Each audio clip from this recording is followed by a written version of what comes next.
మహబూబాబాద్ జిల్లా నెక్కొండలో ఓ నీచమైన సంఘటన వెలుగులోకి వచ్చింది. ఐస్ క్రీమ్ బాదం పాలు అమ్మే రాజస్థాన్ వ్యక్తి నీచానికి ఒడిగట్టాడు.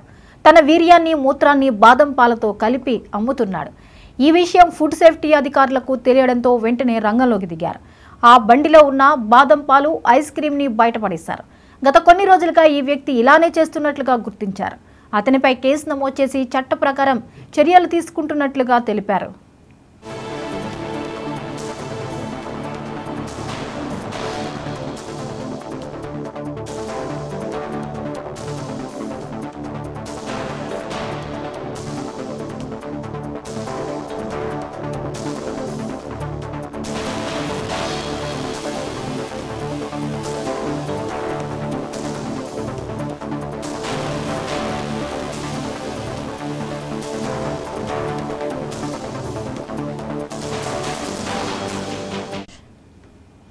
మహబూబాబాద్ జిల్లా నెక్కొండలో ఓ నీచమైన సంఘటన వెలుగులోకి వచ్చింది.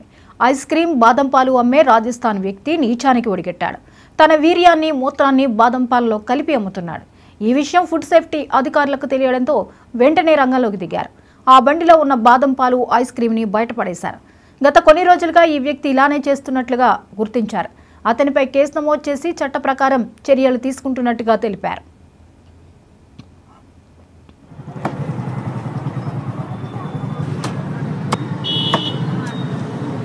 మార్చ్ 2024 రోజున వాట్సాప్ గ్రూప్లో వైరల్ అయినటువంటి ఒక వీడియో నెక్కొండ సర్కిల్లోని ఒక ఐస్ క్రీమ్ బండి దగ్గర ఉన్నటువంటి ఐస్ క్రీమ్ అమ్మేటువంటి వ్యక్తి అసభ్యంగా ప్రవర్తిస్తూ దానిలోని ఐస్ క్రీమ్ పదార్థాలు ఏదైతే ఉందో దాని మీద కొంచెం కంటామినేషన్కి సంబంధించినటువంటి వీడియోలు అన్ని వాట్సాప్ గ్రూప్లలో వైరల్గా ఆ నిందితులు ఎవరైతే ఉన్నారో తనను మాకున్నటువంటి సమాచారం మేరకు కస్టడీలోకి తీసుకోవడం జరిగింది.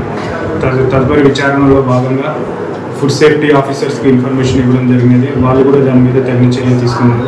ఆ తర్వాత తను చేసినటువంటి ఇది ఏదైతే అసభ్యకరమైనటువంటి అది ఉందో దాని మీద మేము చట్ట ప్రకారమైనటువంటి సెక్షన్లు అమలు చేసి ఎఫ్ఐఆర్ రిజిస్టర్ చేయడం జరిగినది. ఈరోజు రిమాండ్కు పంపించడం జరుగుతున్నది.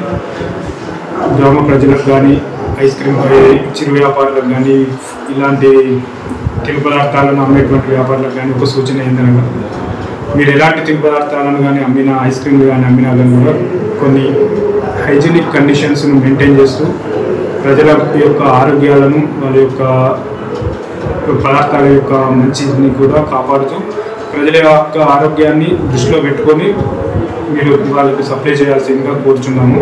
ప్రజలందరి యొక్క ఆరోగ్యానికి మీరు కూడా సహకరించాల్సిందిగా కోరుచున్నాము. ఇలాంటి చర్యలు మళ్ళీ పునరావృతమైన ఎవరు చేసినా కానీ కూడా వారి మీద చట్టపరమైనటువంటి కఠినమైనటువంటి చర్యలు తీసుకోవడం జరుగుతుంది.